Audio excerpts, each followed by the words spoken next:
ಮುನ್ನೆಲೆಗೆ ಬರ್ತಾ ಇದೆ ಕುಮಾರಸ್ವಾಮಿ ವರ್ಸಸ್ ನೈಸ್ನ ಜಟಾಪಟಿ. ನೈಸ್ ದಂತೆಗೆ ಕೇಂದ್ರ ಸಚಿವ ಕುಮಾರಸ್ವಾಮಿ ಮತ್ತೆ ಕರೆಯನ್ನು ಕೊಟ್ಟಿದ್ದಾರೆ. ಜನರಿಗೆ ಕೈ ಮುಗಿದು ಟೋಲ್ನ ಕಟ್ಟಬೇಡಿ ಅಂತ ಹೇಳಿ ಕುಮಾರಸ್ವಾಮಿ ಹೇಳಿದ್ದಾರೆ.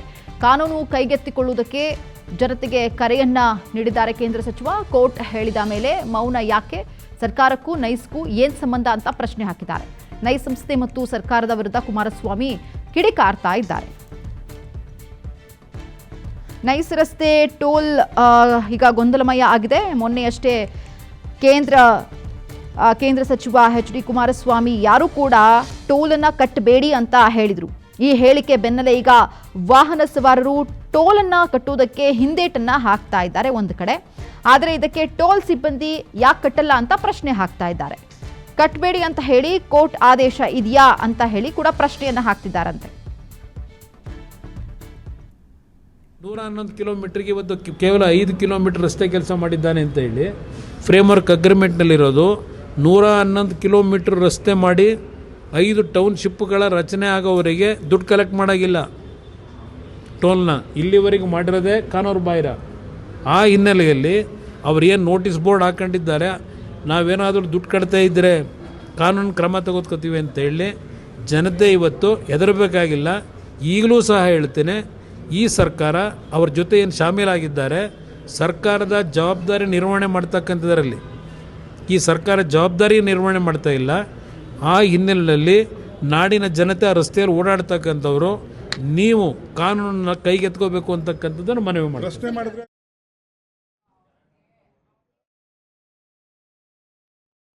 ನಾವು ಗಮನಿಸ್ತಾ ಇರಬಹುದು, ಟೋಲ್ ವಿಚಾರಕ್ಕೆ ಸಂಬಂಧಪಟ್ಟಂತೆ ಕುಮಾರಸ್ವಾಮಿ ಅವರು ಪ್ರತಿ ಬಾರಿಯೂ ಕೂಡ ತಮ್ಮ ವಾಯ್ಸ್ ಅನ್ನು ರೇಸ್ ಮಾಡ್ತಾರೆ. ಈ ಬಾರಿ ಅವರು ಹೇಳಿರುವಂಥದ್ದು ಟೋಲನ್ನು ಕಟ್ಟಬೇಡಿ ಅಂತ ಹೇಳಿ. ಬಟ್ ಟೋಲ್ನಲ್ಲಿ ಹೋದಂತಹ ಸಂದರ್ಭದಲ್ಲಿ ಕಾನೂನಲ್ಲಿ ಇದೆಯಾ ಅಂತ ಅಲ್ಲಿ ಪ್ರಶ್ನೆ ಹಾಕ್ತಿದ್ದಾರೆ. ಹೇಗೆ ಅಂತ ಹೇಳಿ ಏನು ಡೀಟೇಲ್ಸ್ ಕೊಡ್ತೀರಾ ಇದ್ರ ಕುರಿತಾಗಿ? ಮನಸ್ಸಲ್ಲಿ ಭಾಳ ಮುಖ್ಯವಾಗಿ ಗಮನಿಸಬೇಕಾಗಿರ್ತಕ್ಕಂಥದ್ದು, ನೈಸ್ ವಿರುದ್ಧ ಸಮರವನ್ನು ಸಾರಿರ್ತಕ್ಕಂಥ ಎಚ್.ಡಿ. ಕುಮಾರಸ್ವಾಮಿರವರು ಇದೀಗ ಮತ್ತೊಮ್ಮೆ ಜನಾಂದೋಲನಕ್ಕೆ ಮತ್ತೊಂದು ಕಡೆಗೆ ಜನರಿಗೆ ಒಂದು ರೀತಿ ಕರೆಯನ್ನು ಕೊಟ್ಟಿರ್ತಕ್ಕಂಥದ್ದು. ಏನು, ನೀವು ಕಾನೂನನ್ನು ಕೈಗೆತ್ಕೊಳ್ಳಿ, ಯಾವುದೇ ಕಾರಣಕ್ಕೂ ಕೂಡ ನೀವು ಟೋಲನ್ನು ಕಟ್ಟಬೇಡಿ, ಕೋರ್ಟೇ ಹೇಳಿದ ಮೇಲೆ ಇನ್ನೇನು ಉಳಿದಿದೆ ಅನ್ನುವಂಥ ಒಂದು ಮಾತನ್ನು ಹೇಳಿರ್ತಕ್ಕಂಥದ್ದು. ಈ ಮೂಲಕವಾಗಿ ಇದೀಗ ನೈಸ್ ಕಂಪನಿ ವಿರುದ್ಧ ಒಂದು ರೀತಿ ದೊಡ್ಡ ಮಟ್ಟದ ಹೋರಾಟಕ್ಕೂ ಕೂಡ ಇದೀಗ ಎಚ್.ಡಿ. ಕುಮಾರಸ್ವಾಮಿಯವರು ಮುಂದಾದ್ರ ಅಂತ. ಯಾಕಂತ ಹೇಳಿದ್ರೆ ಅವರು ಒಬ್ಬ ಕೇಂದ್ರ ಸಚಿವರಾಗಿ ಈ ಮಾತನ್ನು ಹೇಳಿರುವಂಥದ್ದು, ಏನು ಕಾನೂನನ್ನು ಕೈಗೆತ್ಕೊಳ್ಳಿ, ಯಾವ ಕಾರಣಕ್ಕೂ ಕೂಡ ಟೋಲನ್ನು ಕಟ್ಟಬೇಡಿ ಅನ್ನುವಂಥ ನಿಟ್ಟಲ್ಲಿ. ಯಾಕಂತ ಹೇಳಿದ್ರೆ ಕಳೆದ ಕೆಲವೇ ದಿನಗಳ ಹಿಂದಷ್ಟೇ JP ಭವನದಲ್ಲಿ ಸುದ್ದಿಗೋಷ್ಠಿಯನ್ನು ನಡೆಸಿ ಒಂದು ಮಾತನ್ನು ಹೇಳಿದರು. ನಾನು ಒಂದು ಮನವಿಯನ್ನು ಮಾಡ್ತೀನಿ ಬೆಂಗಳೂರು ಜನರಲ್ಲಿ, ಅದರಲ್ಲಿ ಎಸ್ಪೆಷಲಿ ಯುವಕರಲ್ಲಿ, ಇನ್ನು ಯಾವುದೇ ಕಾರಣಕ್ಕೂ ಕೂಡ ನೈಸ್ ಕಂಪನಿಗೆ ಟೋಲನ್ನು ಕಟ್ಟಬೇಡಿ. ಅವರ ಒಂದು ಅವಧಿ ಕೂಡ ಮುಗಿದಿದೆ, ಮತ್ತೊಂದು ಕಡೆಗೆ ಕೋರ್ಟು ಕೂಡ ಹೇಳಿದೆ. ಹಾಗಾದರೆ ಇವರು ಯಾಕೆ ಈ ಒಂದು ವಿಚಾರದಲ್ಲಿ ಏನು ನೈಸ್ ಕಂಪನಿ ಟೋಲನ್ನು ಸಂಗ್ರಹ ಮಾಡ್ತಾ ಇದೆ, ಈ ನಿಟ್ಟಿನಲ್ಲಿ ನೀವೆಲ್ಲರೂ ಕೂಡ ಎಚ್ಚೆತ್ತುಕೊಳ್ಬೇಕು ಅನ್ನುವಂಥ ನಿಟ್ಟಲ್ಲಿ ಮನವಿಯನ್ನು ಮಾಡಿದರು. ಇದಾದ ಬಳಿಕ ಏನು ರಾಮನಗರ ಭಾಗದ ಮತ್ತೊಂದು ಕಡೆಗೆ ಬೆಂಗಳೂರಿನ ಕೆಲ JDS ಮುಖಂಡರುಗಳು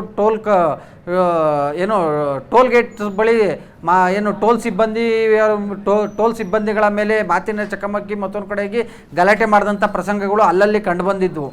ಯಾವಾಗ ಈ ಒಂದು ತಮ್ಮ ಏನು ಕರೆಗೆ ಎಲ್ಲೊಂದು ಕಡೆಯಾಗಿ ಏನು ಜನರಿಗೆ ಕಿವಿಗೊಡದೇ ಇರತಕ್ಕಂಥ ಹಿನ್ನೆಲೆಯಲ್ಲಿ ಮತ್ತೊಮ್ಮೆ ಏನು ಈ ಒಂದು ವಿಚಾರವಾಗಿ ಏನು ಒಂದು ರೀತಿ ಹೋರಾಟವನ್ನು ಒಂದು ತಾರ್ಕಿಕ ಅಂತ್ಯಕ್ಕೆ ಕೊಂಡೊಯ್ಯಬೇಕು ಅನ್ನುವಂಥ ಒಂದು ನಿಟ್ಟಲ್ಲಿ. ಯಾಕಂತ ಹೇಳಿದ್ರೆ ಇತ್ತೀಚೆಗೆ ನೈಸ್ ಕಂಪನಿ ವಿರುದ್ಧ ಸುದೀರ್ಘವಾಗಿ ಸುದ್ದಿಗೋಷ್ಠಿಗಳನ್ನು ಮಾಡ್ತಾ ಇದ್ದಾರೆ. ಒಂದು ಕಡೆಗೆ H.D. ದೇವೇಗೌಡರು ಕೂಡ ಈ ಒಂದು ವಿಚಾರದಲ್ಲಿ ಸುದ್ದಿಗೋಷ್ಠಿಯನ್ನು ನಡೆಸಿರ್ತಕ್ಕಂಥದ್ದು.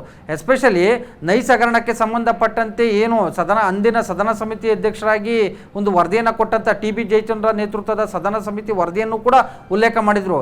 ಇದರಲ್ಲಿ ದೊಡ್ಡ ಮಟ್ಟದ ಹಗರಣ ಆಗಿದೆ, CBI ತನಿಖೆಗೂ ಕೂಡ ಇವರು ರೆಫರ್ ಮಾಡಿದ್ದಾರೆ.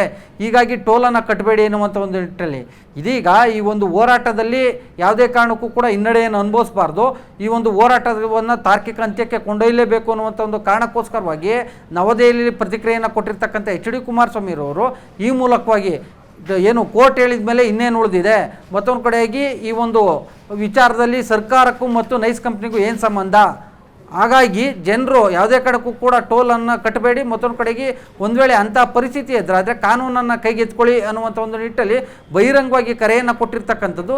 ಸಹಜವಾಗಿ ನಾನಾ ರೀತಿಯಾದಂಥ ವ್ಯಾಖ್ಯಾನಗಳಿಗೆ ನಾಂದಿ ಆಡಿದರೆ ಅಂದರೆ ತಪ್ಪಾಗಲಿಕ್ಕಿಲ್ಲ. ಮನಸ. ಓಕೆ, ಥ್ಯಾಂಕ್ ಯು ತಿಮ್ಮೇಗೌಡರು ನಿಮ್ಮೆಲ್ಲ ಡೀಟೇಲ್ಸ್ಗಾಗಿ.